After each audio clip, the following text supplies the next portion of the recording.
Ever wonder how people really build wealth? You know, for a lot of them, the answer is in something that can seem, well, pretty complicated, even a little intimidating: the stock market. But what if I told you the basic ideas are actually surprisingly simple? In the next few minutes, we're going to prove it. You've probably heard it all, right? One person tells you investing is the key to getting rich, and the next says, no, wait, it's just gambling for people in suits. The conflicting advice is absolutely everywhere, and it's so easy to feel stuck before you even start. So let's just cut right through all that noise. For now, forget the complicated jargon, forget the confusing charts. We're going to get right to the very heart of what stock investing is really all about. Let's start at square one. Before we can even talk about investing, we need to know what a stock actually is. It's the most fundamental question there is, and you know what? The answer is way, way simpler than you might think. That's pretty much it, seriously. When you buy a stock, or what they call a share, you're just buying a tiny slice of a company, kind of like a giant pizza. That's the company, you're just buying one small slice of it. So you are not just a customer anymore, you're a part owner. Your money's success is now literally tied directly to that company's success. You're essentially betting that they're going to grow and do great things in the future. Okay, so you're a part owner. That's a cool idea. But how does owning that tiny slice actually put money in your pocket? Well, when you get down to it, there are really two main ways your investment can grow. First up, the most common way: capital appreciation. And it's a simple idea. You buy low, and hopefully you sell high. Let's say you buy a share for $20. The company does well, and now it's worth $40. That $20 difference, boom, that's your profit. The second way is through something called dividends. Think of it like a little thank you from the company. When they make a profit, they might share a slice of it directly with you, their part owner, usually as a regular cash payment. But as anyone who's ever glanced at the news knows, right? It's not always a smooth ride-up. The market goes up, and yeah, it goes down. So why all the volatility? At its very, very core, it's all about simple supply and demand. If more people want to buy a stock than sell it, guess what? The price goes up. And if more people are trying to sell than buy, well, the price goes down. And what influences that supply and demand? Well, pretty much everything.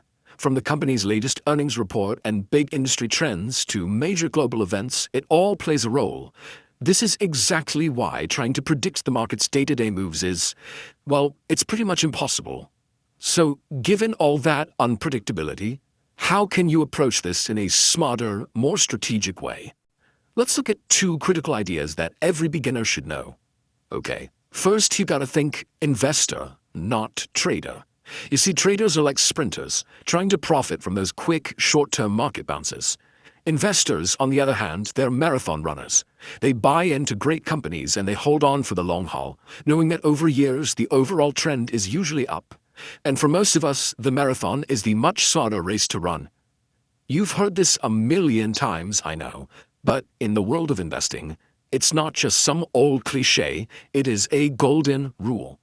This, my friends, is diversification, and it's basically your financial seatbelt. Instead of betting your life savings on just one company's success, you spread your money across many different ones. That way, if one of your investments hits a rough patch, it doesn't crash your entire portfolio.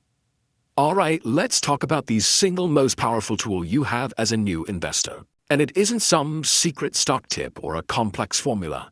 Nope, it's something you already have. It's time. Time is your secret weapon because of one incredibly powerful force: compounding. It's often called the eighth wonder of the world. It's when your investment earnings start earning their own money. It just creates this amazing chain reaction of growth. The best way to think about it is like a little snowball at the top of a really long hill. At first, it's small and it grows kind of slowly, but the bigger it gets, the more snow it picks up with every roll, and the faster and faster it grows. Your investments can work the exact same way. And you can really see just how powerful that snowball effect can be. The difference between starting early versus starting late, it is absolutely staggering.